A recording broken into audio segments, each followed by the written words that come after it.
Welcome to the Development by David podcast, Rob Lipsett. I can't believe I'm saying that. Thank you so much for having me on, bro. Appreciate it. No, it's a pleasure. I'm very reminiscing over your little food hauls, your legs push pull workouts that I used to follow, and watching you do fasted cardio on the treadmill as I did fasted cardio on the treadmill. This is full circle for me, mate. That is how we build a bond. I swear to God, like when I'm watching another YouTuber and I'm doing my cardio for like 30 minutes, I'm like, I just hung out with this YouTuber more than I've like hung out with anyone else all week. And you did something together. So it's so crazy how fitness, especially fitness YouTube, you know, it can build that hardcore community, hardcore following. But thank you for doing your cardio with me. I feel like we've met already. Mate, well, I definitely feel like that. And when I had Seth Godin on the show, and I think your kind of sentiment there is really kind of parallel to it. He says, look for heroes, not mentors, because mentors, it's hard to get a direct touch point with someone so great that you idolize. But heroes, you can go online and watch them on YouTube. I spoke about before we hit record about Gary Vaynerchuk, Grant Cardone.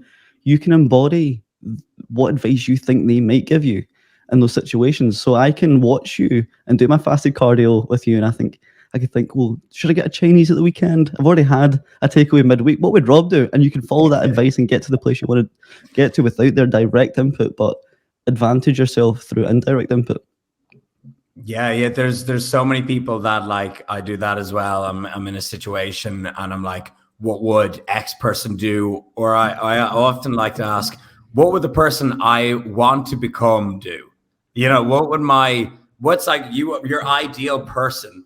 So you visualize yourself, right? And maybe you're so far away from that person that you want to be, and picture that person. Like, let's say you're like, you hate your job, you're overweight massively, you look unhealthy, your face isn't sharp, you're weak, and you're so far away. You picture like this person that you want to become, a completely different character. Okay, call him Jimmy, call him like another name. And sometimes say, what would the person I want to become do? What would Jimmy do? You know, so that's something that I often ask myself as well. Oh, Rob, dropping bombs as soon as we hit record. I love it. That's what we're here to do. As soon as you know what? It's only because you got my 9 a.m. slot. Like you got the Wednesday 9 a.m. This is peak of the week. So I'm in particularly good form at the moment. I knew I would have to caffeinate before catching up with you, mate. I was saying to Rob before we hit record, I was doing stand-up comedy until 11 p.m. last night. I had to travel back into the city. So I knew this was going to be a challenge to kind of keep up with Rob, but I'm ready for it. Yeah, I'm on the zero caffeine now. I wake up at 6. I have most of my caffeine in the morning, usually like an energy drink or a coffee. If I'm feeling it, I'll have, you know, some pre-workout caffeine at usually like 10 or so, and then that's it. You know, so caffeine in the morning, cut it off as soon as possible so it doesn't affect your sleep. But yeah, I hope you're caffeinated as I am today. I've got the Development by David merch, mate. Made it vibes. That is peak made it right there. I don't even have that. I'll swap you the villa for that mug. Mate, what does the morning routine of Rob Lipsett look like? So at the moment, I am prepping for a physique show. But see, the reason why I like prepping and doing that, because it's just like a really organized version of my normal routine, you know? So I go to bed at about 10. Hopefully, if I'm lucky, you know, fall asleep by 11. The earlier, the better. Wake up at about 6, maybe 7, sometimes even 5. I just wake up naturally where I don't set an alarm clock. So whenever I wake up. I walk to the kitchen. I chug a load of water. I take all my vitamins and everything. I caffeinate. So usually about, 200 milligrams of caffeine, energy drink, coffee, or whatever it may be. And then I just go straight to work. Actually, do you know what I do? I go straight on my phone. And I've tried cutting out the phone thing before. I get on my phone and I'm an hour ahead of, most people, most of my clients or people I'm talking to in the UK or Ireland. And then I'm 6 hours ahead of Texas, for example. So if I'm talking to Americans. So I wake up, I go on my phone straight away. I've tried cutting it out. I do reply to everything, right? So first hour replies, emails, done. Laptop or phone, that out of the way. And then I'll go do some creative work for about 3 hours. This is today's creative work: podcast, an interview, nothing you need to be more creative for. Also, I will use YouTube at this time as well. So then they're my creative hours around now. And then usually around 11, I will go to the gym and I'll train for an hour and then probably record gym content for an hour afterwards as well. Little tricks of the trade. I record my actual workout. I do my actual workout and then I record it after. So, I like to just focus without cameras. And then I'm like, all right, time to do the Instagram workout. So I do that. And then I go have lunch. I usually don't eat much before, 1 p.m. Do kind of a little bit of intermittent fasting or just something very small. And then it is about 2 to 3 p.m. I'll just kind of do any errands that I have to run that day. 6 p.m. I will post on socials, everything, Twitter, Instagram, whatever it may be. And then I'll just wind down the evening. So that's what a typical day looks like. And I love it, and I'll get in a walk as well or a swim, something nice. So yeah, that's a typical day. And mate, that morning routine or that day routine or typical day doesn't seem to have varied much since you've moved from Dublin or around the world or London. Now that you're in Marbella, it seems like the exact same secure base that you've always had.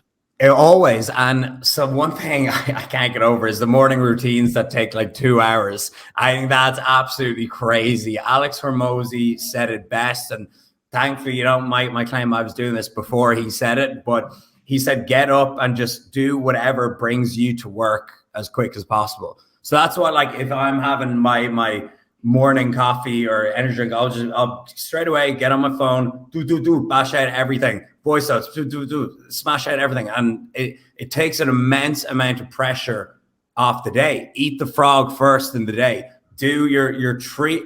I swear to God, there's some days where I will, like, if I do deep focus for the first 4 hours of the day, I'm fucking done for the day. I've done more in 4 hours than motherfuckers are doing in a week, honestly, So I just wake up straight away, water, caffeine, that's it, straight to it. Mate, very similar to me. Water, caffeine, sunlight, and then straight into work. And yeah, at the moment I wake up and it's like dark for 2 hours, so it gets bright here at like 8, but in the summer it gets bright really early. But yeah, better in Ireland, it gets bright at like, 12? And then it's dark at 2. So, I can't complain. Same here in Glasgow, mate. Yeah. Mate, a piece of tech advice, and not to nerd out on productivity and self-development and life hacks, is the Lumi, I think it's called the Lumi, I can't remember the name of it, the Lumi Lamp. Yeah. And it's basically an alarm clock that mirrors sunlight.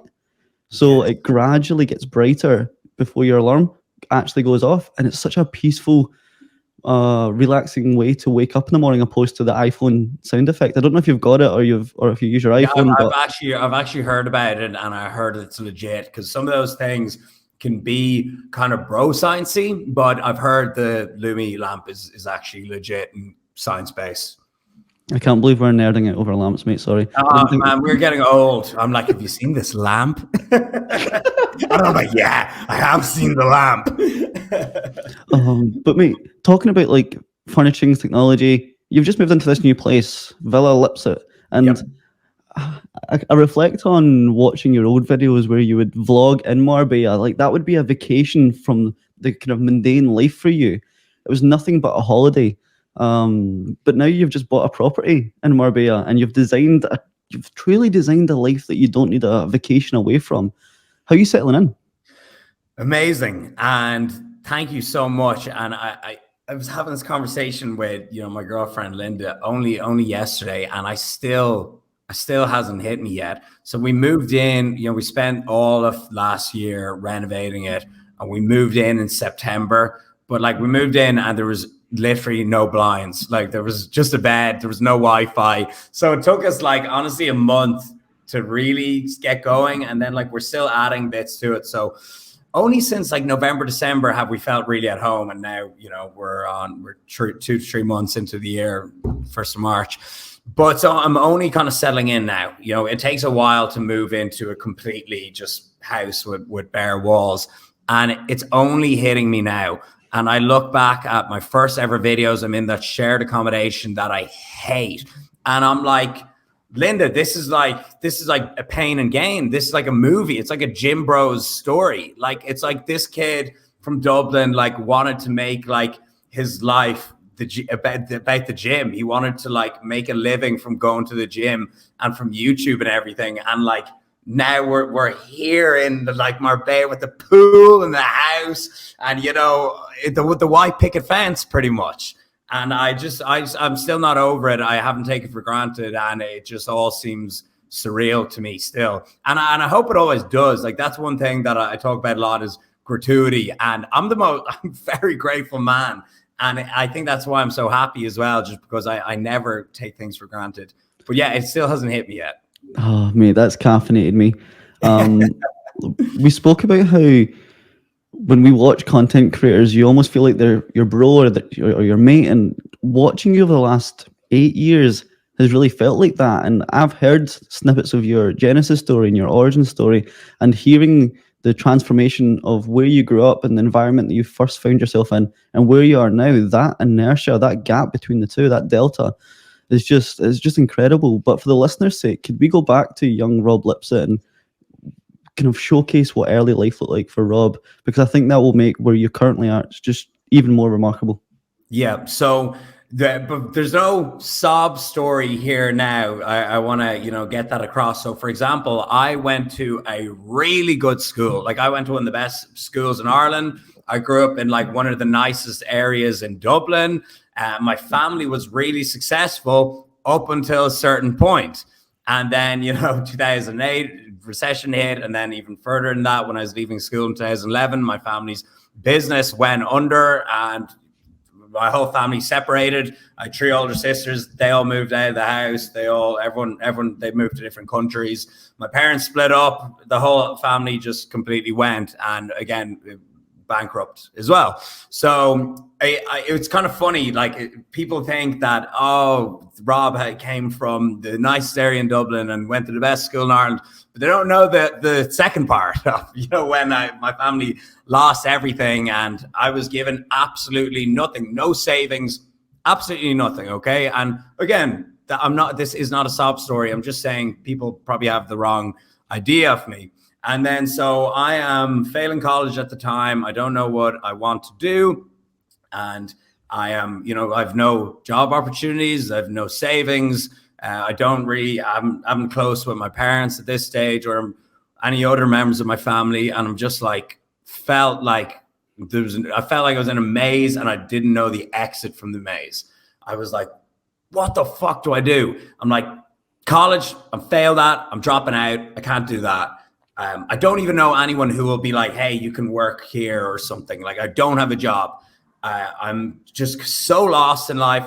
As a result, I'm feeling depressed. There's nothing more depressing than being lost. Like, Tyson Fury actually said so well, when you're on a journey, doesn't matter if you're at the bottom or the top or the end of the journey. Once you're on it, you're happy.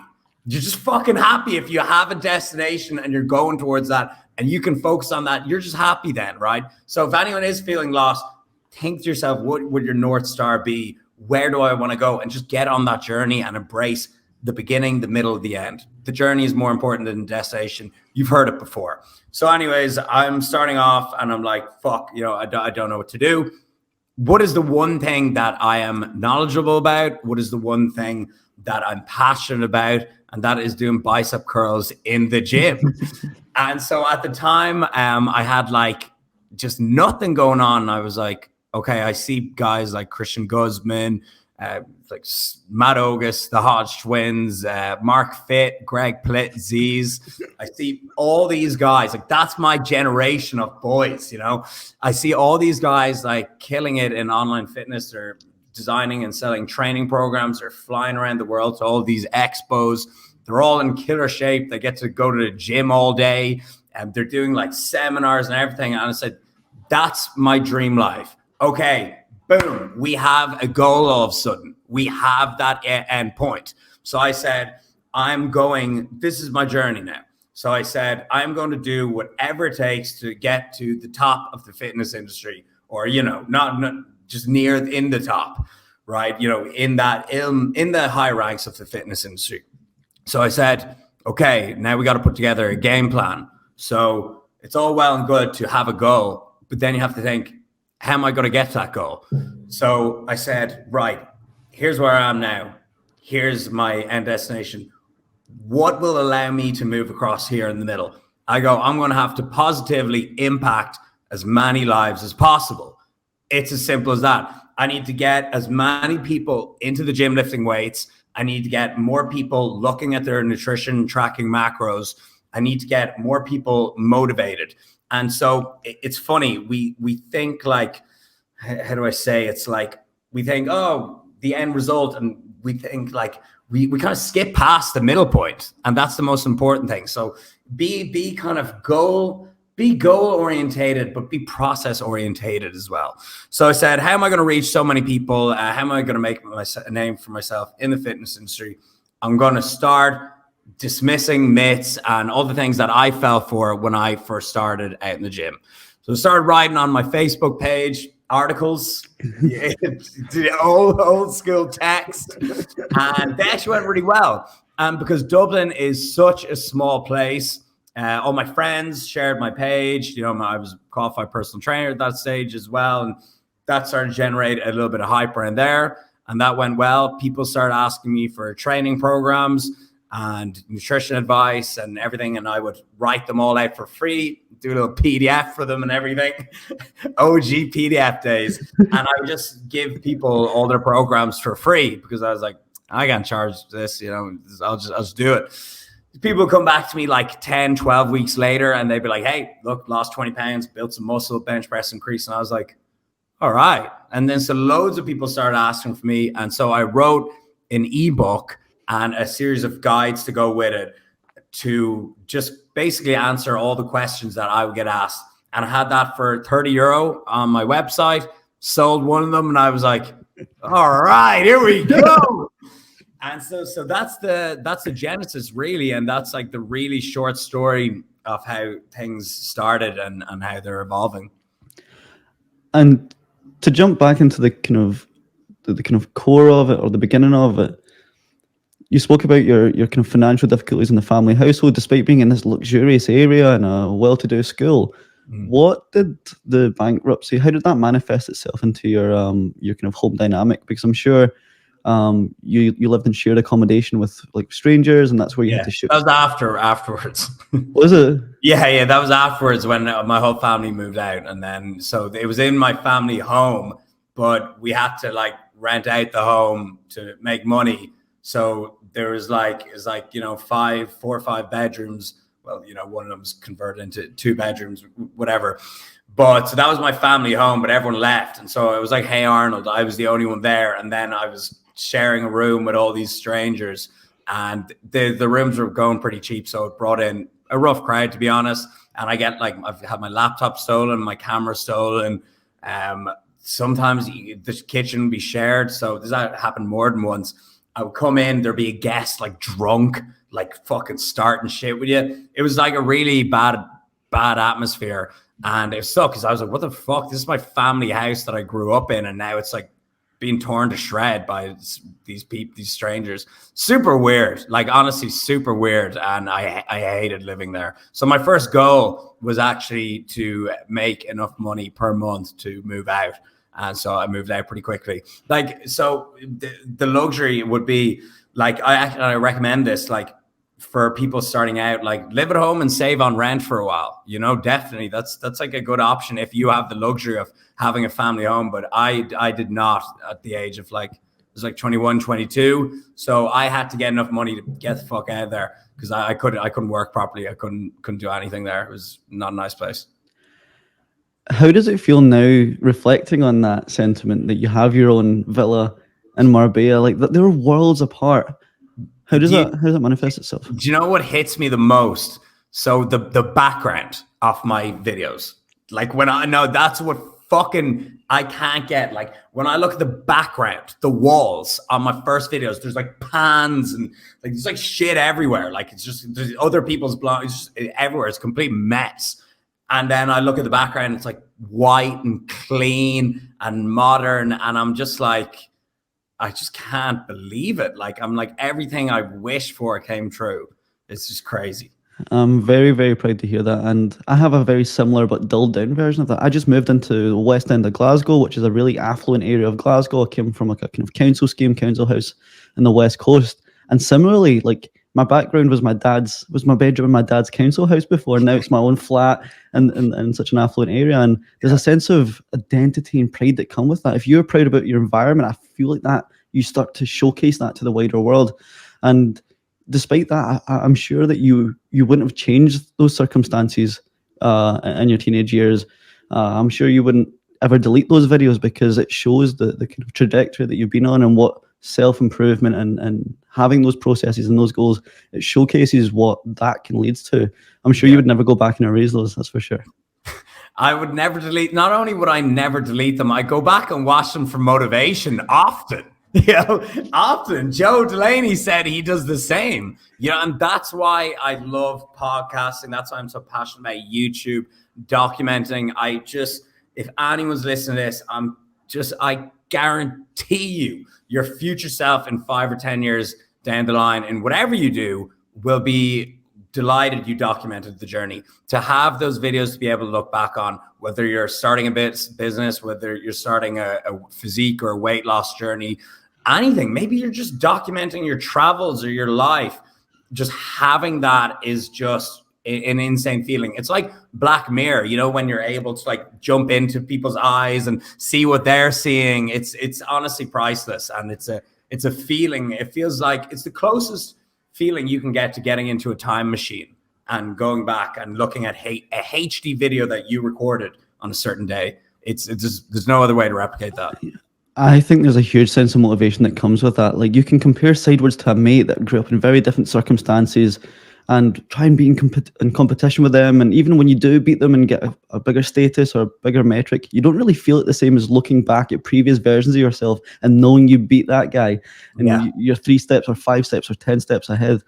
And similarly with podcasts, it's very similar to YouTube documentation, because you can jump back in and replay every single amazing conversation that you've had with the most inspiring people or your mates or your mentors. There's something so beautiful about being able to go back to episode 1 of my podcast and speaking to my business mentor or my work mentor, and understanding what David was going through, his chain of thought at that period of time, and seeing the delta between there and now. And I'm glad you can do that with YouTube and podcasting too. Yeah, it's awesome. Do you remember the first time you picked up the camera, and what did that look like? Yes. So it was, funny enough, it was an iPhone 5, and I held it vertical and I uploaded it. Like, I held it vertical. Like a Facebook mum. Put on YouTube. Like, the first ever video is me lying in bed. It's like this horrible looking, like this real dinky looking bed. And I'm like, yo, hey guys, welcome to, at the time I was delighted. I was like, welcome to Day in the Life. Holding the phone wrong. I figured it out in the rest of the video. My first ever 10 seconds on YouTube is 2 big black bars on either side, holding the phone wrong. And yeah, so it was iPhone 5, and I did like my first 10 videos on that at least. And then, so at the time I was like working a few different jobs. Like, I worked in retail, I had an office job. Then this is really at the start of my fitness thing. So I did like, usually had like about 400 or 500 in my bank account, if even. And I bought a Canon G7X. So that was like pretty much wiped out the account. And, that was my first big purchase. I thought about buying it for weeks and weeks. I was like, oh, I can't, like, if I do buy this, that's like all my savings, that's everything. But I got it anyways. And I remember my first vlog on it. I was just like in the living room, like just on top of the world. I felt like I just bought a Ferrari. And yeah, that was my first camera. But then the first actual recording was just on an iPhone 5. But yeah, the G7X, crazy. Like, it's crazy to think back on. I think my sister has it now or something. I don't know, but I don't have it. And to think about that £400 investment turned into like a 7-figure fitness business. That's incredible. Yeah. The ROI on that is nuts. It's nuts. It's better than buying Bitcoin, Tesla, anything. And look, that's it. The biggest ROI you will ever have is on yourself and your own business. That's something you can control as well. You can't necessarily control the price of Bitcoin or Tesla, but if you invest in your own business, you can control that and you can determine the outcome. So the best investment is always just into yourself. I love that, mate. When you started picking up the iPhone 5 or the Canon, what was the perception of those from your hometown, your home area? Did they support it, or were they quite dismissive of it? So my close group of friends who I'm still best friends with today, the friends I went to school with, so supportive, like all shared it. We're like, well done. Maybe because they knew I was fucked otherwise. They're like, Rob ain't doing too well, because they were all in college. Like I was the only, I'm pretty much the only one to drop out of all my friends that went to school. Actually, yeah, I think I'm the only one now that I think about it. So they all went to, great colleges in Dublin. They all graduated and they all had a path to go on pretty much. And I was the only one that dropped out. So when I started mine, they're like, well done, Rob. So, we're also best friends this day. And they were all really supportive. They all shared it. I've heard stories of people, like girls in particular, like when they start going on social media, their friends will completely like shun them. It's really weird. But in Dublin, people I didn't know were talking mad shit. Because Dublin's like the smallest place in the world. And I think it's like Irish sense of humor to be very begrudging towards each other. So most of it is like lighthearted, like, feck off, you big bollocks. Who's this dope? Nothing particular. Like, who cares if, user 269 calls me a dope on the internet? But a lot of people like that I've slightly know and stuff were talking mad shit as well. And there was like even someone that I know to this day, they're like, only a matter of time until you're back in the office applying for jobs, eh? And they said it like in a half joking way, but I was like, I'm not going to forget that. But yeah, so in Dublin, there's quite a begrudgery just amongst each other because it's just a small place. I think the actual term for it is small town syndrome. And you'll get it in anywhere where there's a small town, really. Like, so for example, when I lived in London, none of that. London's too big. You're just anonymous. No one, it's such a fast-paced environment that no one is looking into what you're doing. But when you're in a smaller town like Dublin or anywhere else, people will gossip and try to drag you down a little bit more. So yeah, I think small town syndrome is the actual name of the phenomenon. Thanks for sharing that. And I totally relate as well. Like, I live in a small town on the west coast of Scotland, and if you're not supporting Celtic or Rangers or playing football and you're not like a working in the class, pub, if you're not in the pub and you're not like a working class white man, anything around that as a young man, you're lambasted for it. Like, I remember I've seen screenshots of group chats when I got slagged for starting a podcast. Who does David think he is, having a voice and speaking to these people and posting on places like Spotify? And now the exact same people, when I go home and go into a bar, they're like, David, they'll show me their phone and show me a specific episode that they've listened to or see. Oh my God. Yeah, that's exactly it. But first they'll laugh and then they'll ask for a favor. 100%. And I think it's because from an evolutionary point of view, learning from evolutionary psychology, if you were in a tribe with people and they would start acting different to the manners of the tribe, you were a threat to the tribe. And I think small towns or small cities, they're very, very tribal in that sense. We rely on senses of community and identity to that community. But in places like London, you can be who you want, you can invent yourself. And for me, I don't know if you would relate to this, there was a fetishization of being the outcast from a kind of small town or small city because you were known for something different. Whereas you go to London and everyone's a little bit like, everyone's a podcaster, everyone's a YouTuber. So, but it also drives you to be a better YouTuber, like the best YouTuber, the best podcast, best podcaster, because there's other people in your realm. Whereas it's easy for me to say I was the best podcaster in Presswick because I was literally the only one. And I can imagine at the time in Ireland, you were the only fitness YouTuber. There's still like none. I always say like there's like maybe like 5 or 6 now, but like out of a whole country, like there's so little fitness YouTubers, it's like an open market. Like I'm always telling more people to to get on the fitness YouTube hype. So then I can collaborate with them, but it's very untapped market. And I think, again, because people, well, I know this actually is because people are afraid to get judged and slagged off in Ireland. So yeah, that's something that puts a lot of people off. And creating content has allowed you to develop opportunities beyond your wildest dreams. But those opportunities seem to have come from the network of connections that you've developed because you've created the content. People like Student Aesthetics or Marion, Joe Delaney, Mike Thurston, and Christian Guzman, Max Tuning. These are some of the names that come to mind. How important have they been, and what rules do you have for those friendships?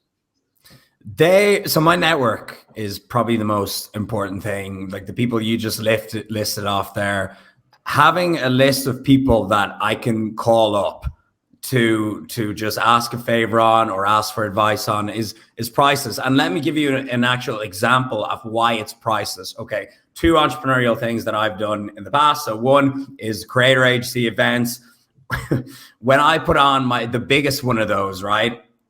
And that's an event, just for anyone who doesn't know, when I bring CEOs and content creators and industry leaders together to talk about their journey. I usually get about 5 guests, put them up on a stage, and I MC the whole day. The last one, the big one that I'm about to talk about now, is a crowd of 800. We did it in Dublin. Killer day, okay. Having the connections I had at that event, Christian Guzman, Shawley Coker, Max Tuning, and Marine as speakers. I think there was more. But anyways, okay. If I didn't know them, I just asked them, I go, guys, I'm putting on an event. Will you come over, speak at it? They all flew over to Dublin. Christian flew from Texas to Canada, a 6-hour connecting flight, and then flew to Dublin just speaking at an event. Someone the size of him in an industry would cost 50 grand to get a speaking event. Like literally to get them on stage. They all did it for free. All of them. There's like $250,000 is saved in speaking fees. Like literally probably more. Like they all posted about it and everything, did videos about it.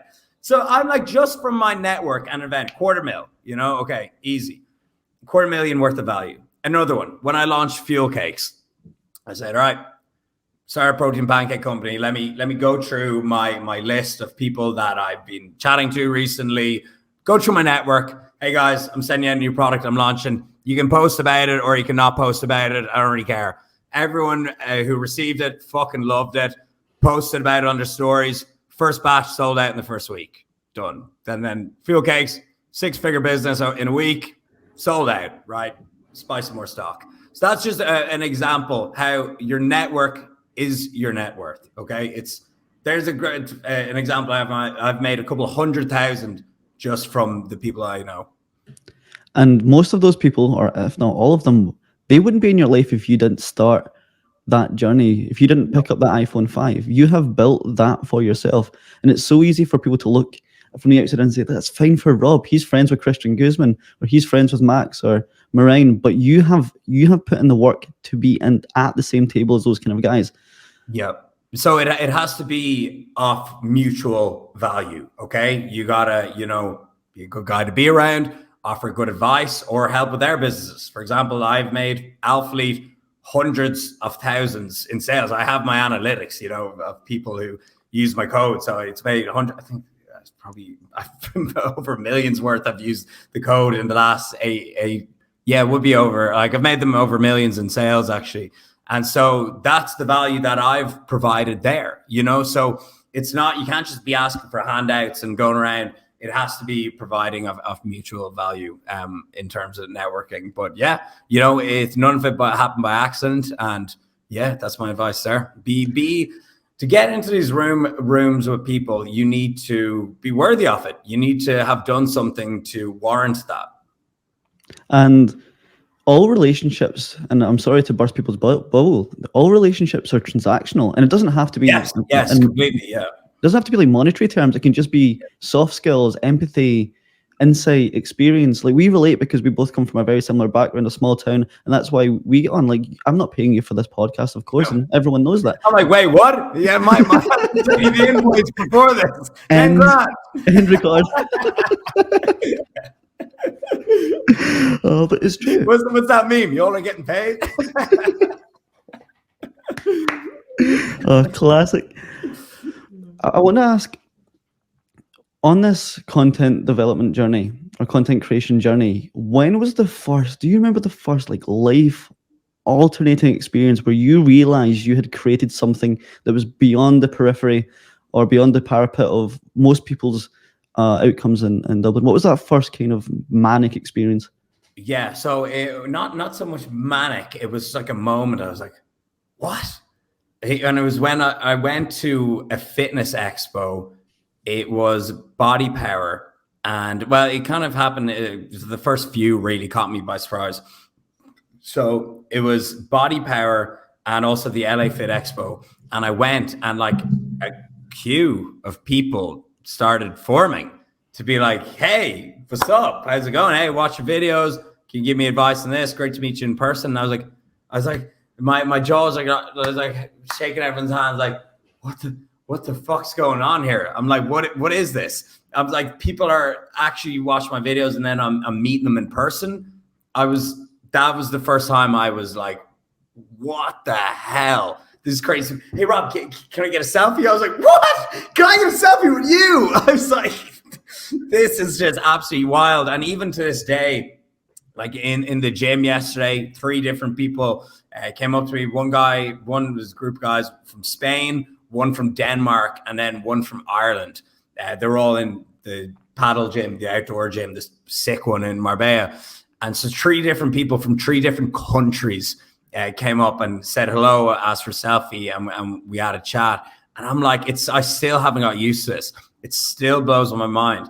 And what blows my mind even more is when like people from a different country, like, you know, Denmark or Spain, come say hello. I'm like, that's just like crazy. Like, yeah, I understand Irish people, you know, most of my audience is Irish, but when I see people from these different countries, it just blows my mind. So that was the first time that I was like, what the hell is going on?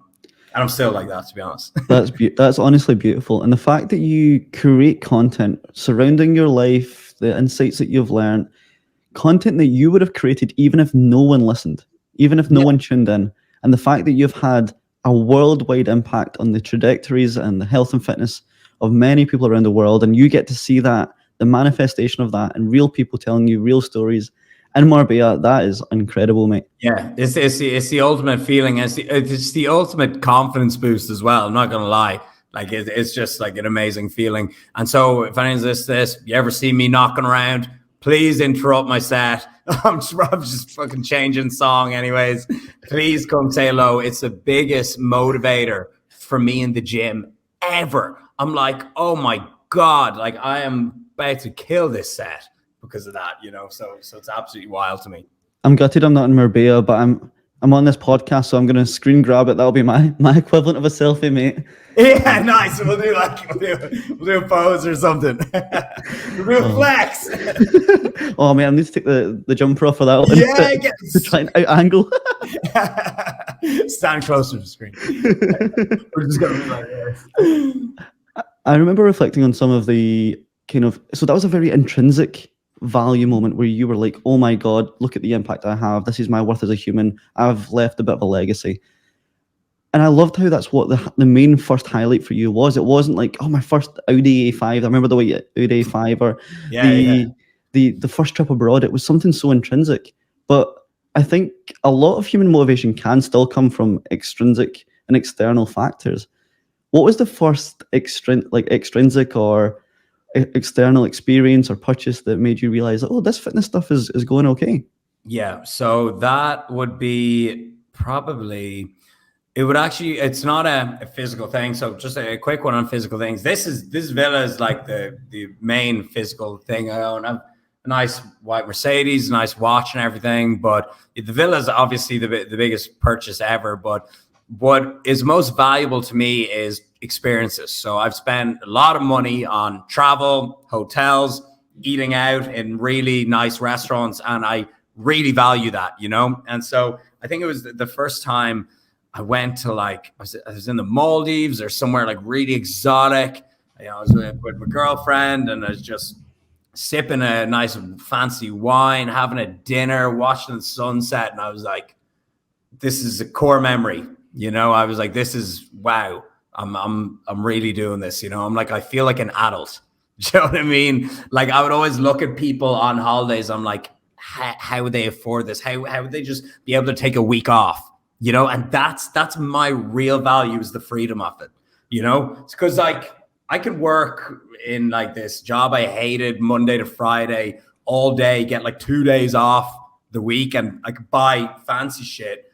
I could buy like all the jewels, all the watches, all the fancy cars.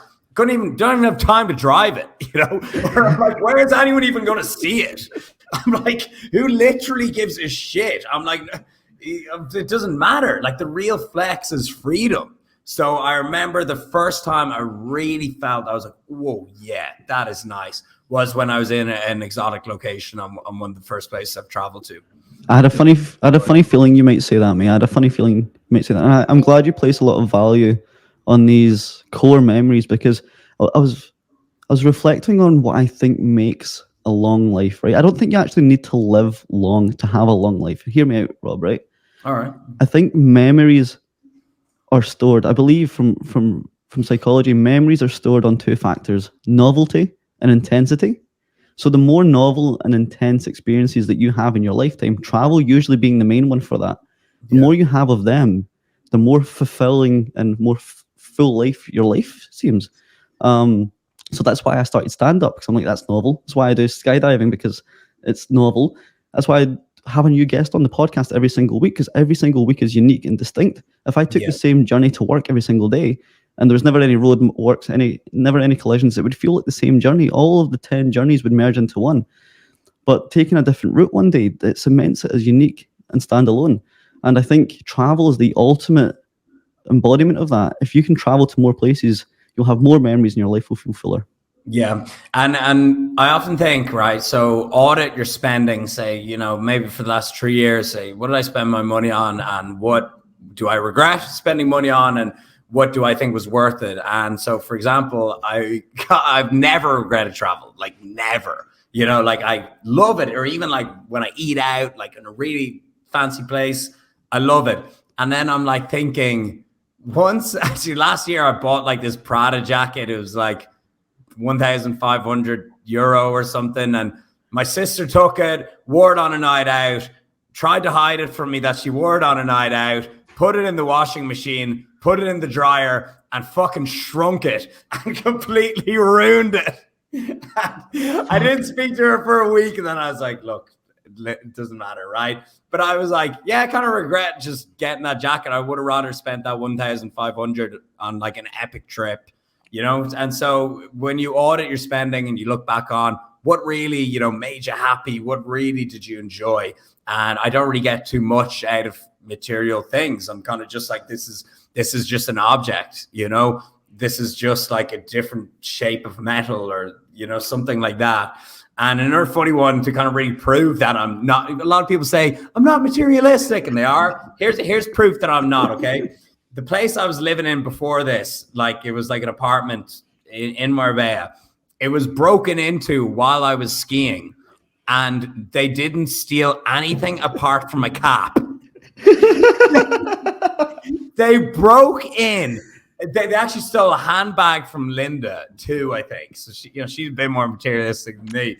But they broke in and they couldn't find anything worth taking. They obviously saw that I wasn't in the house, and they broke in and they took an icon hat. You know, the ones Yeah. I guess it was kind of expensive, but you know, it was like 150, 200 or something. But that was it. That's all they could take. I had my watch with me, I had my laptop and my cameras with me, and that's it. They're like the most valuable things I own. Mate, I spoke to the robber. He said he felt so sorry for you. Left 20 euros.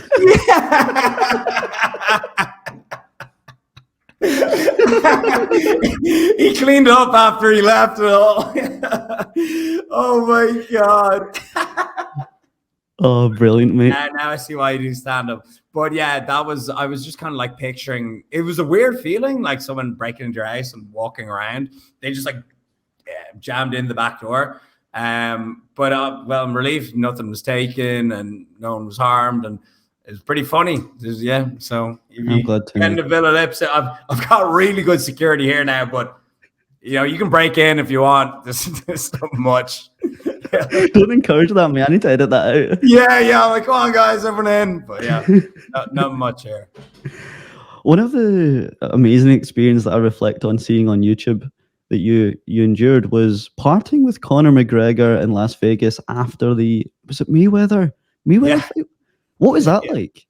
Yeah, that was awesome. He's a super cool guy. I ran into him again recently over the summer in Mallorca, and he's a legend. I love him. I think he's not only one of the greatest fighters in the history of combat sports, gets the biggest draws for a reason. I just think he's a funny individual and a motivating individual as well. Like, I actually think he's hilarious. Like, some of the stuff he comes out with is just like, it's clever how funny it is. And then, of course, he like backs up all his talk as well. So I'm a big McGregor fan. I think he's an awesome guy. And yeah, for that Vegas one, again, Dublin, a lot of mutual friends with everyone. So a group of people, we all just kind of went over for the fight. And yeah, it was an amazing weekend. Vegas is always a good time. But yeah, Conor is definitely a huge Irish inspiration to me. Was that through your connections with SBG Gym at the time? Because I remember you were training MMA for a bit. Yes, yeah, that was it. So that's how we kind of, me and my friend, we got friends with them and we all just went over. But yeah, I need to get back into MMA and combat training as well. Maybe boxing, take on Jake Paul. But yeah, it's amazing. And there's actually some good MMA gyms here in Marbella. Just at the moment, because I'm prepping for the show, my focus is just strictly hypertrophy training. Mate, I've just signed up for a boxing gym in a really rough end of Glasgow, so we'll do a post-podcast spar after this, mate. Yeah, definitely. That's a tough place to do it as well, Glasgow. Oh, yeah. No, that's brilliant, mate. And again, that connection would have never happened to SBG Gym, to Conor McGregor, and now that you bump into him in Mallorca and are practically mates, that would have never happened if you didn't put yourself in the line and start recording and build the life that you have. So that's just incredible. Literally, like everything comes back to that. It's so crazy that like that was it. And have you ever looked into the butterfly effect? I've heard of it. Yeah. So basically, like something as small as a butterfly flapping its wings across the world can have an effect on multiple different scenarios. It can change the face of the world pretty much. And so doing that small thing, like picking up a camera for the first time, shooting it on vertical mode, the iPhone 5, shooting it in correctly, that completely changed the trajectory of my life. So, sorry, I said that. That completely changed the trajectory of my life. So it's just so crazy to think of. And that if you're doing something, you think it's small or irrelevant or it's not going to make a difference, just think of the butterfly effect.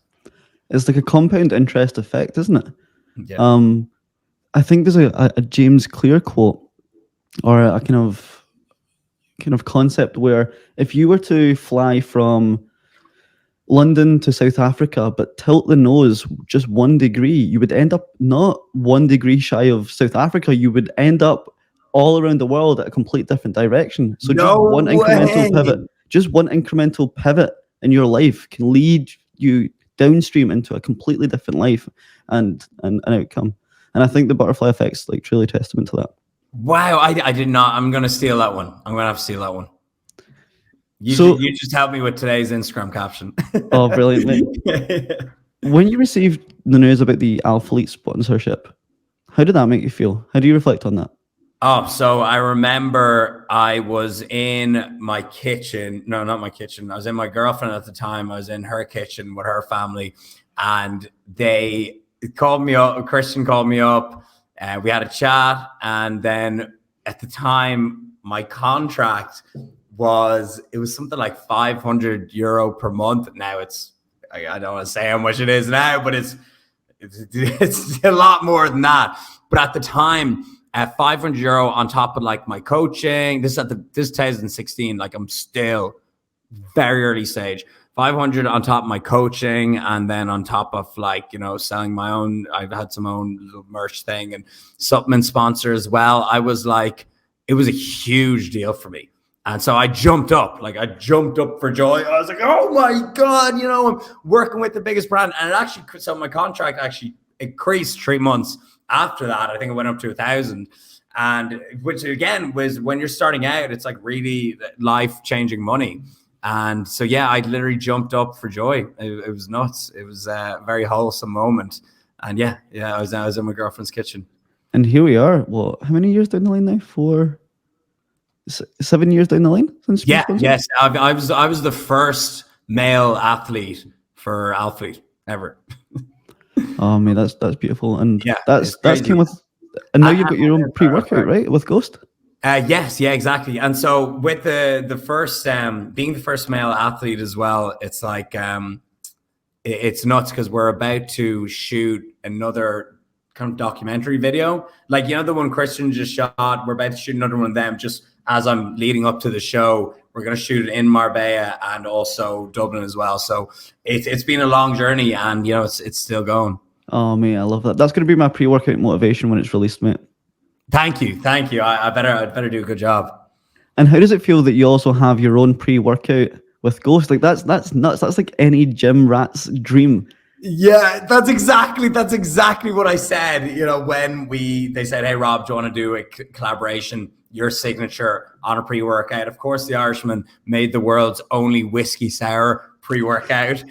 The name put off a lot of people. They're like, does it taste like whiskey? It's like a lime lemony flavor with like a smoked flavor to it. You can't get it anymore. It was limited edition, but it was genuinely really tasty. And yeah, it sold out. That was amazing. But if you told that to like 16, 17-year-old Rob, that's like the fucking dream. I was like that it was just like life complete, so it's just, if I was able to see into the future back when I started, I just wouldn't believe it.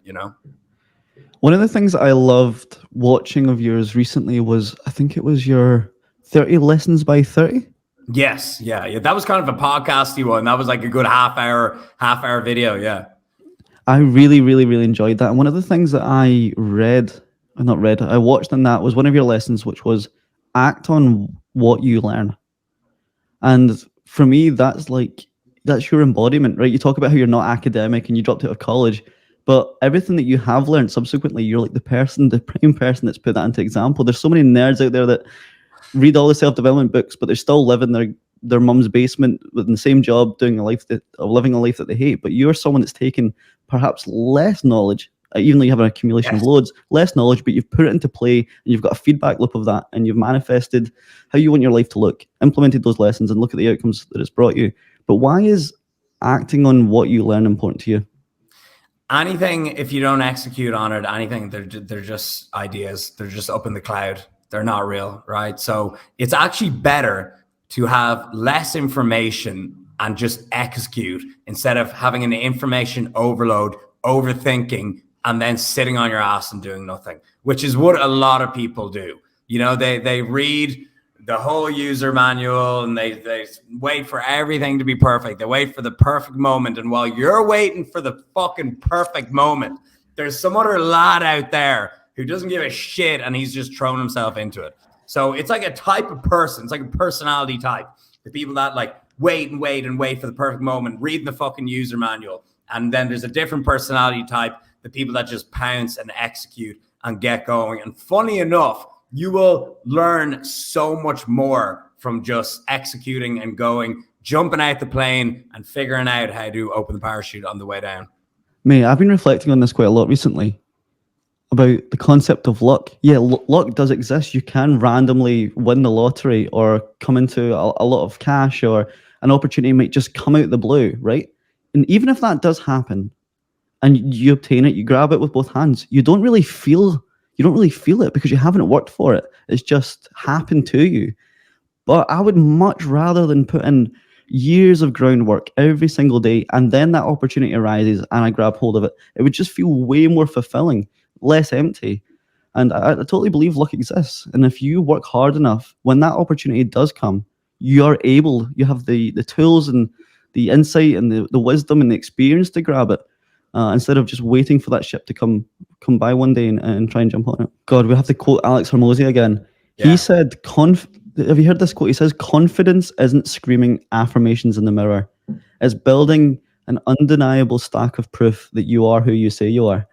Such a hard quote like that. I think, you know what's very difficult as well, to actually invent a quote in today's day and age, because like pretty much everything has been said. And I think that's probably a great example of someone who's actually said something new, and it's gone viral, and deservedly so. It's such a hard-hitting quote. I love it, mate. Yeah.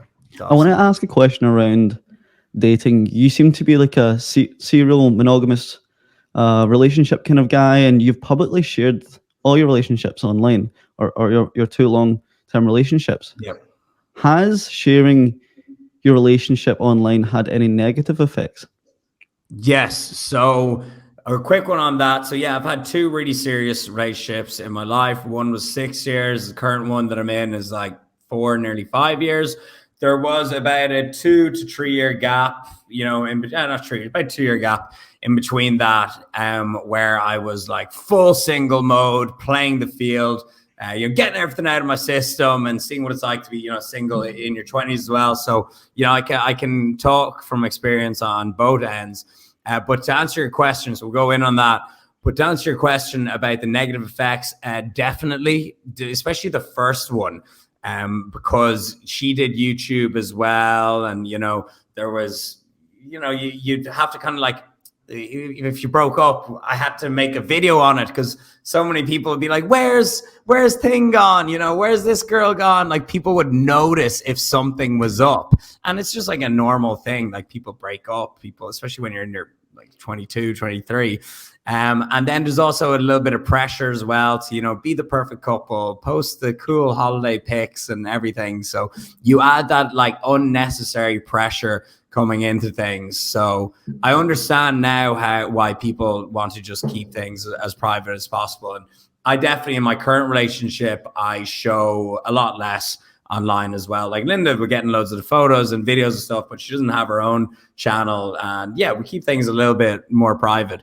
But being in the public eye constantly, being constantly scrutinized, people like speculating on, your relationship can put a little bit of strain on it for sure. And it kind of removes some of the privacy and intimacy of it as well. I'm so glad you've taken what you've learned from the first public relationship and plugged it into the second. And it seems to be going amazing from the outside in, from what you showcase of it. But of course, all relationships do online. Yeah, yeah. It's going terribly. Get me out of here. and also as well, when you're in different stages of your life, like going out a long-term relationship when you're 20, 21, 22 is going to be extremely different from when you're 29, 30, 31 in my case, so it's just interesting to note that too. Given the journey that you've been on over the last 4 years, it must be so amazing though to have someone like part of the ride, someone that you're building a world with. That must be beautiful. Yeah. So one of the best experiences that I've ever had, or the best thing I've ever done. And so I kind of touched on it, when I said having a glass of wine, an exotic location, is traveling around the world with a hot girl that loves you and that you love. You're just like, that's the dream, that's kind of like what every man wants, really. You're just running down the beach with someone you love, and that there's kind of just nothing that will ever replicate that. And it's not even something that costs any money or a lot of money. Like what you get a little €40 Ryanair to Croatia, or somewhere in Greece or something like that, and you're just with the right person, and you're just taking in all the beautiful sights. That's like one of the best experiences a man can have. And again, it's more or less free. I agree, Rob, but no one likes a show off.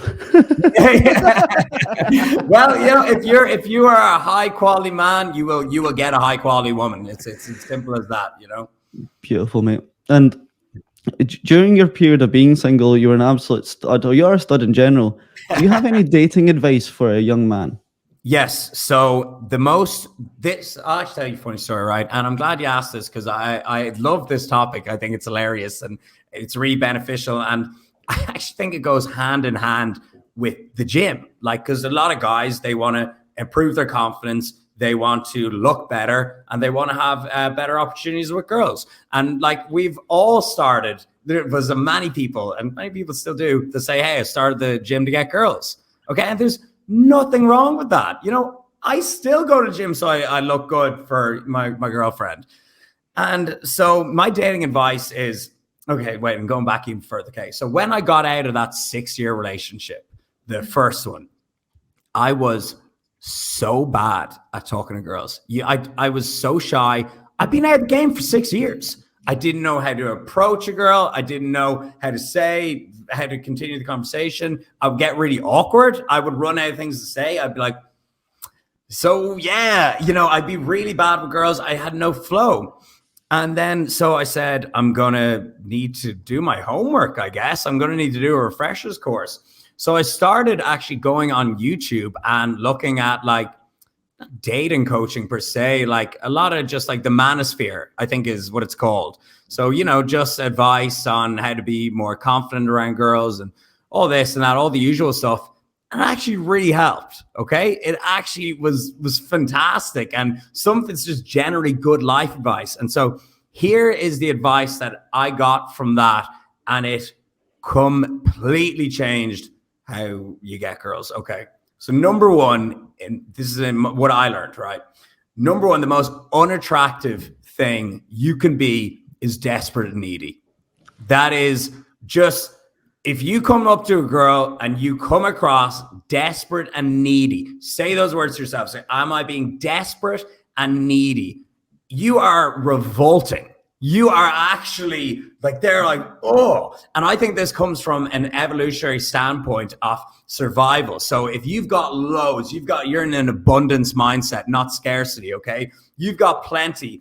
They're going to want to be in your cave. This is going back to caveman, Stone Age stuff. Okay. You've got like a cave full of like food, fire, supplies. All the cave women are going to want to be in that cave because they're more likely to survive. Okay. You're in abundance. Whereas if you're scarcity, like shriveling up, about to die, like, please talk to me.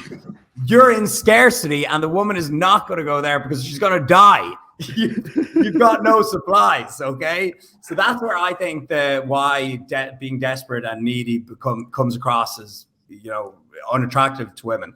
So the first thing is, do not come across desperate and needy. And so how do you do that? You have to come from a place of abundance. Okay. How do I have an abundant life?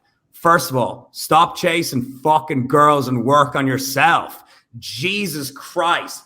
The moment I stopped going out like that, then I was like, okay, look, I need to just do so much more work on my fitness business, my overall lifestyle, my finances, everything. I need to level up in every single way. So as soon as I put all that energy into that, well, then the girls will line up for you. Like, they will come to you.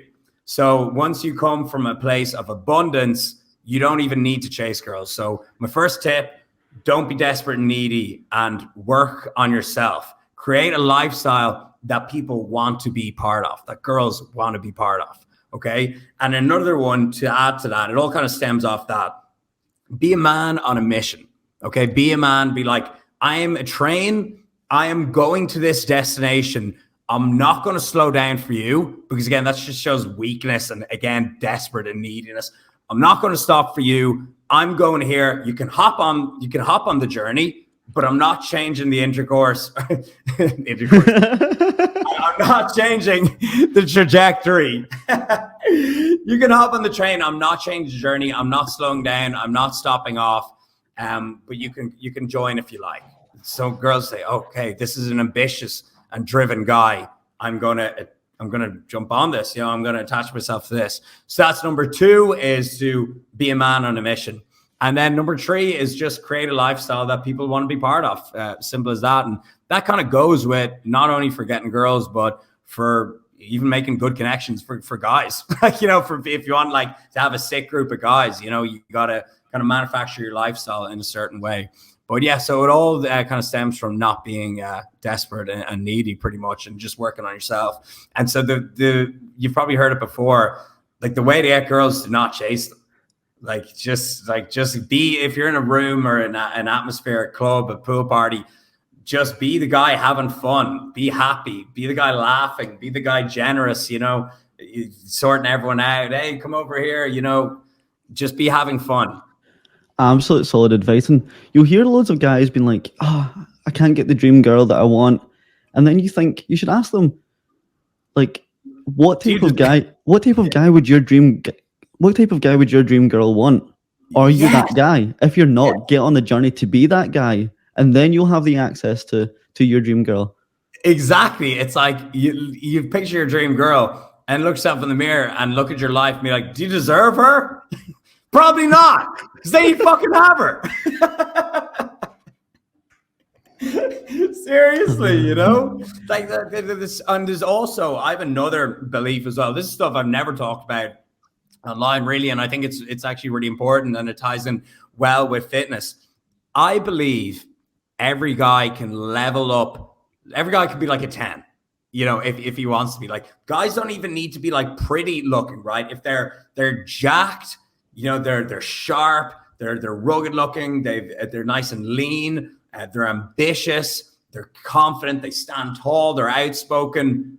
That's all that matters. Like, girls, you don't need to be like look like an Abercrombie model for girls to find you attractive. Some girls actually find that really unattractive when you're too much of a pretty boy and when your looks obsessed and you got your eyebrows plucked and everything. Like, that can actually be a real turnoff for a lot of girls. So I believe like there's so many guys out there that could literally just like 10x their attractiveness in a short period of time as well. And status, like, it's an unfortunate truth that everyone, man or woman, we're attracted to status. So if you build an abundant lifestyle and you have either possessions or a lifestyle, like you said, that people want to be a part of, that puts you up the pecking order. Looks are quite superficial. It'll get you through the front door, but once you're in that front door, what have you got? What's the collection of soft skills, traits, signals, and status that you have to provide to someone? And like you said, the lifestyle that you can provide to someone, like I said, looks only gets you over the first hurdle.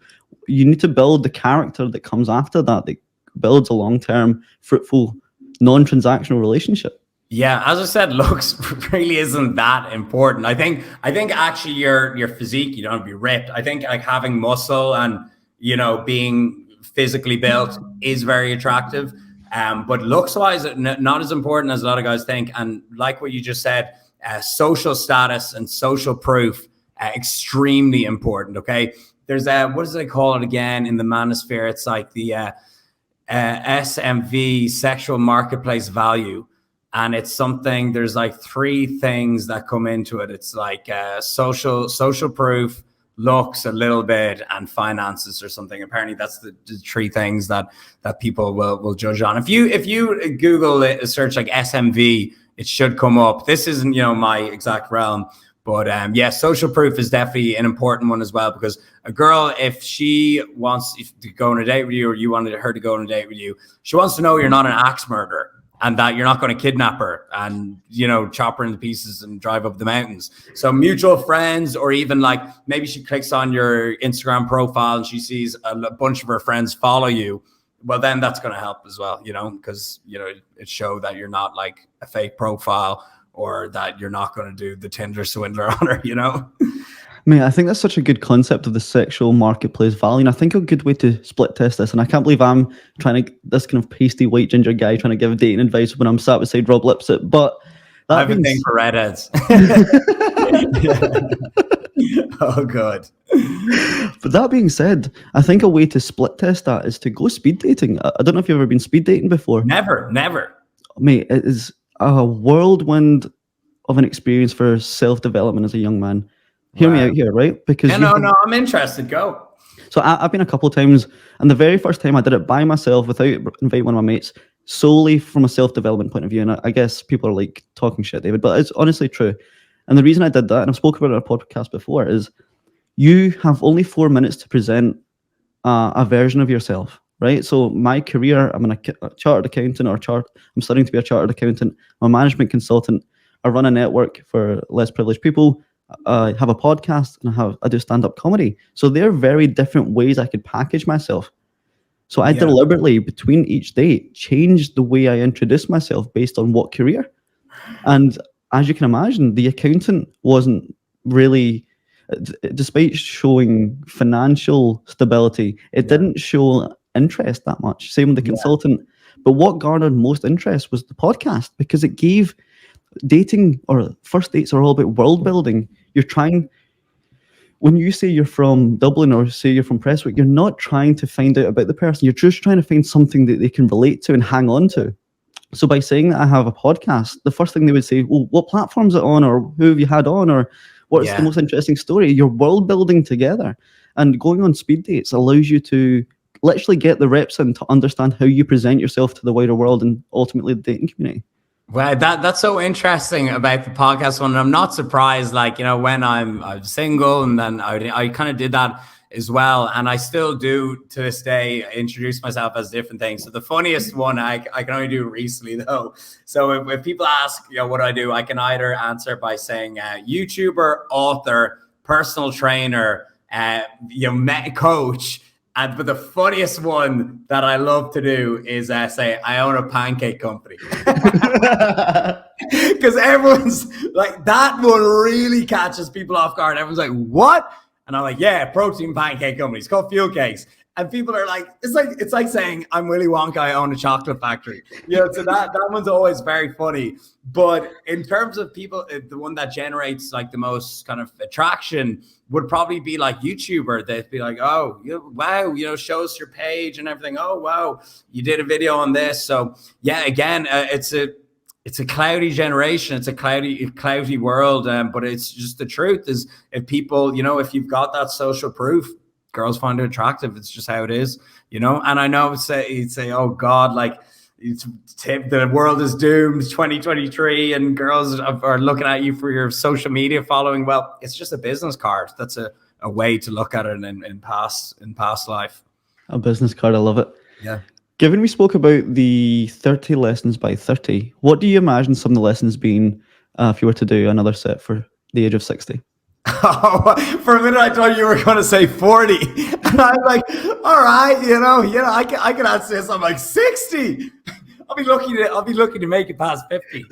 I have a feeling I'm going to be like super, like I'm going to live to be 100. I have a feeling. My granny did actually 101. Yeah, so that's got I swear to God, yeah. So got them Lipsett genetics. But when I'm 60, so I've actually been recently watching some videos on, have you ever seen them on YouTube? They're like, you're asking like people in their 70s and 80s what they did and what they would do differently. And a lot of them said they wish they would work less. That was the one I think that was the most common answer. So what? Yeah. So that was the most common answer. So maybe I will look back and say that, but to be honest, I love my work. You know, I can, these are people maybe coming from really traditional jobs that, you know, they didn't like doing, but I remember that being the most common answer. But I think the world is changing so fast that in 30 years time, like we're all just going to have Neuralink in our head, and ChatGPT is going to be installed into our eyeballs.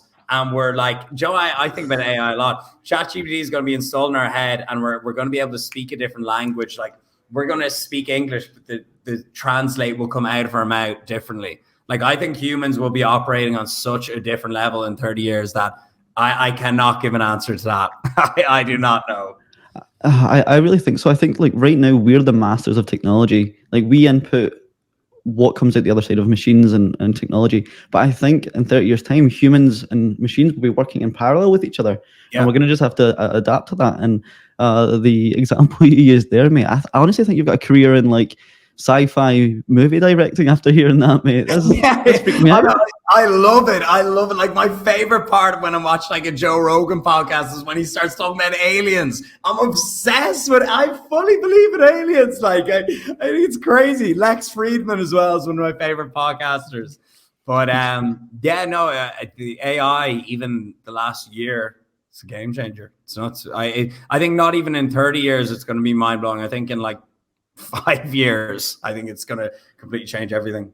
And just to reflect on your advice and reflections of those kind of age 70 reflection videos, when they labeled that their biggest regret is work, that's like you said, they probably did traditional down the pits or work blue collar jobs or whatever else, office jobs.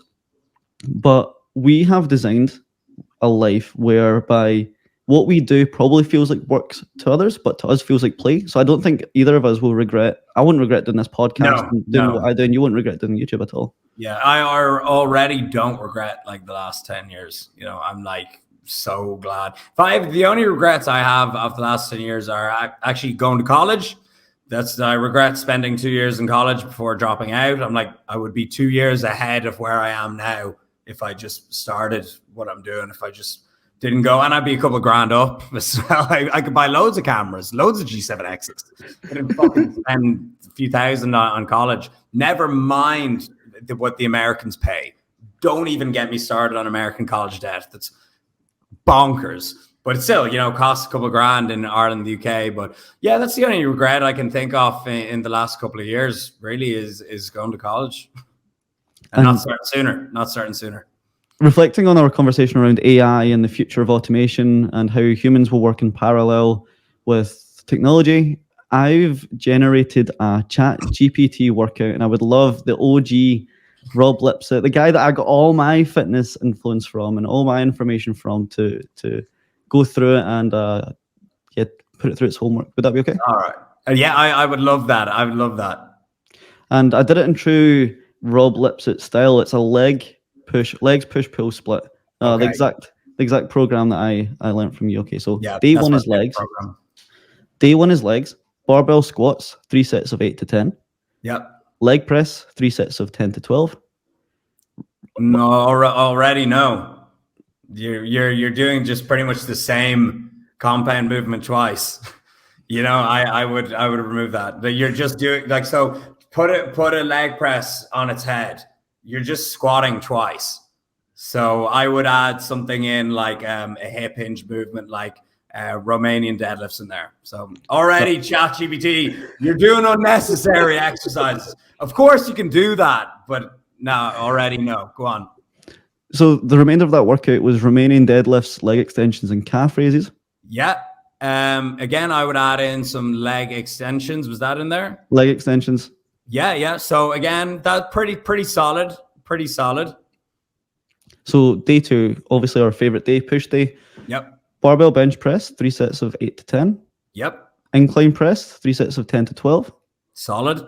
Standing dumbbell shoulder press, 3 sets of 8 to 10. Yep.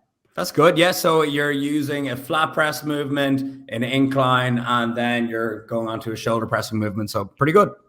And tricep push downs, 3 sets of 15. Cable flies, 3 sets of 15. I'd probably do the tricep push downs at the end, but again, pretty solid. And I'd also add in some lateral raises in there as well. Yeah, there's no lateral raises. Matt, Jesus Christ. One of the best shoulder builders you can do. Damn it, ChatGPT. I'm not out of business just yet. And just the last day, pull-ups for pull. This is pull day 3, pull day. Pull-ups, 3 sets, as many reps as possible. Barbell rows, 3 sets of 8 to 10. Dumbbell curls, 3 sets of 10 to 12. Keep going. Cable face pulls, 3 sets of 15. Yeah, keep going. And seated cable rows, 3 sets of 15. So I would probably do the barbell rows first. I would do the weighted pull-ups at the very, very end. And there would be the main changes I'm doing. Because if you're doing weight, I don't know if they're weighted or not. If you're doing pull-ups at the beginning of your workout, you're kind of just going to tire yourself out for the weights. So I kind of end up doing, I recommend doing body weight stuff at the end as a bit of a burnout. But look, if you follow that program and you progress at it, you increase the weights, well, then it's going to work. It's better than no program. That's for Absolutely. So ChatGPT is making all kinds of gains. Plot twist, I'm actually just a robot myself sent from the future to get everyone on the legs push pull split.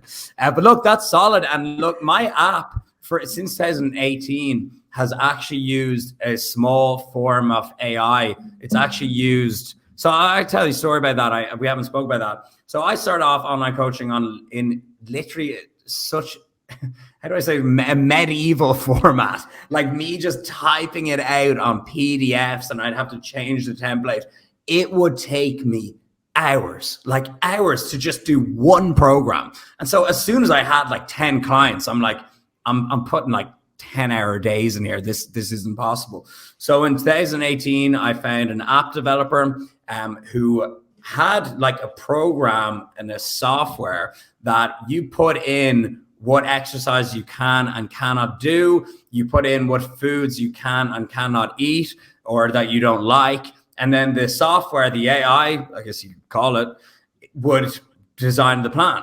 And it would be personalized. You would give in all your height, weight, body fat percentage, your activity levels, everything. And then it would pump that out. And so that was the first way I was actually able to do coaching plans at scale. Now, it wasn't always perfect. So I would still have to go in and make tweaks like I just did there, so that brought me back. But yeah, I've been using kind of software to help with my program design since 2018. And I actually just dropped yesterday. I just dropped some more. I kind of updated it and I dropped some more training programs on it. So that's on bygameplan.com. So training programs bygameplan.com. I'll stick it in the show notes below. So if you use Game Plan, you'll end up looking like Rob. If you use ChatGPT, you'll look like me. There you go. That's the only marketing campaign you need, mate. That's it. That's sold. I'm getting you to do my ads from now on. But funny enough, with coaching, of course, you can even use Google Image and you'll get a legs push pull thing. But really, the thing that keeps people motivated and accountable is the personal touch, is having to check in with a human. Having to check in with ChatGPT might just not provide the same amount of motivation. And a human making those human touches is what kind of personal training and online coaching is all about. So I think we still have our jobs for now. Definitely. Can anyone have a six-pack, Rob? Yes. The genetics will make it appear different. Like some people will have it looks like an 8-pack almost. Some people will have uneven abs. Some people, their abs will be so difficult to show and they'll actually lose fat in other areas beforehand. So your genetics are going to really depend, and your genetics are really going to define how you end up looking. But theoretically speaking, yes, everyone can lose fat. Some people find it more difficult than others, but everyone can do it. Perfect. And to end up on a last question, because I've kept you for over 90 minutes now, Rob. I'm enjoying it. This is a juicy one. What was your experience like on Love Island? The most philosophical question for a laugh. We did AI, we did manosphere, we did dating, and we're ending up on Love Island. We are a pair of idiots, but it was actually really good. So I went on in 2017, and this was a little bit of a springboard moment. Like, I remember it generated a lot of hype because I was one of the first Irish people that went on it in a long time. And not ever, but, off that season anyways. And even though I only got 2 minutes of airtime, I was just thrown in Casa Amor, pulled absolutely zero women. So my dating advice is all completely useless. You can disregard that.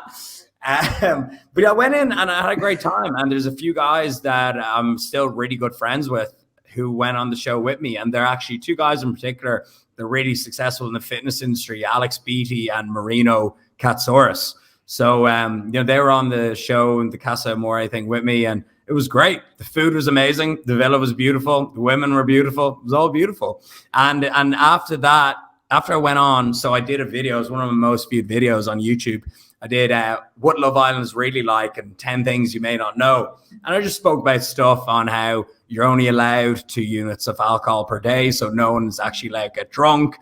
You don't know what time it is. So you're there looking at the sun, trying to tell what time it is. That the conversations are actually real. You're told what to do. You're kind of hey, will you go have a chat with whoever over there? But they don't actually force you to say anything. Which is good. So it's quite realistic from my experience. And so, yeah, I did a few things. The video went semi-viral and I got 100,000 subs that month after going on. So that was on Instagram as well as YouTube. So that was definitely a nice little springboard to grow my audience. Yeah, that's how I looked at it as well. I capitalized on it. Given the social media effects that going on Love Island might have, for better or for worse at times, did you have any hesitations before agreeing to go on? So I was different to a lot of other contestants in the sense that I already had quite a large following before going on. Like I had like a big My Protein sponsorship. I was sponsored by Alphalete. Like I was fine. Like that's why I went on. I was like, I don't care if I get kicked out. My life is already amazing, you know? But then there's some people that go on and they maybe are working a job they hate in some corporate environment, and they will get catapulted into this world overnight. So they'll go in, they will see their following at like, you know, whatever, 100 followers, and their life when they come out will be just completely different. Whereas my life was more or less the same. So that can really mess with some people's heads. And I know it has. And that's why they now have to have like a mental health counsel for contestants. It's crazy. And I can imagine that these people who go in with 100, 1,000 followers and end up with 1 million overnight, because they're in the villa, I don't believe they have access to their phones. So they can't even monitor the commentary that they're getting, and they probably get exposed instantly to that as soon as they step out that villa. Yeah, exactly. It's literally like a slap in the face. It's crazy. So yeah, no phones on, no contact. You can't even like see what's going on in the world, you know? Like if there's like a huge presidential election or a World Cup match or just like a massive natural disaster, you can't even see what's going on. It's crazy. So why did you choose to go on, Rob? What were the personal motivations for you? I was actually in Ibiza at the time, and I got an email from ITV, and they're like, hey, do you want to go on? We saw your YouTube videos. Again, if I never picked up a camera, never started YouTube, I would be doing fucking nothing with my life if it wasn't for YouTube. I'd have no stories to tell. You'd be in this flat with me, mate. Yeah, exactly. Yeah. Up in Glasgow. So they emailed me, and I was like, oh, surely it's just a prank email. And then they called me, and I was like, is this like a prank? And I was in Ibiza, like in a pool with Joey D, like just taking the call in the pool. So again, life was great. And they're like, no, we need you to come on Monday. And this is Friday here now. And they're like, it's like a last minute thing. And I was like, are you taking the piss? They're like, no, we're going to book your flights now and send you in. Flight confirmation came in. I was like, this is either an elaborate prank or it's serious. And of course it was serious. So I was like fucking hanging. I was going in with like a hungover and no sleep, surreal. I was like, am I in a video game? Like, is this actually happening? Like I was half asleep. And, but yeah, I went in just kind of for the laugh and just for the life experience. Oh, amazing, mate. Given that, again, that sentiment of if you didn't start the YouTube journey, you didn't pick up the camera or the iPhone 5, you wouldn't be on Love Island, you wouldn't be partying with McGregor, you wouldn't be in Marbella doing what you're doing, you wouldn't have this amazing girlfriend with this brotherhood of mates. What lesson would you have for someone who's just starting that journey? Do you have a unanimous piece of advice or inspiration or wisdom that you can pass on to perhaps young Rob? I would say the start's the best part. So enjoy it, because you won't have that forever. You know, like that they're like your innocent, fond times. And the way I look at it, I'm like, it's like a movie, you know, and this is the start of the movie. Like the movie's only getting started, and this is like, you know, make it a killer start, you know, and really enjoy it. Like enjoy not getting much traction, enjoy not getting much views, enjoy being broke, enjoy spending all your money on a G7X and being like, fuck, am I going to make it? You know, enjoy it. Like this sounds crazy, but like they were some of the happiest times of my life.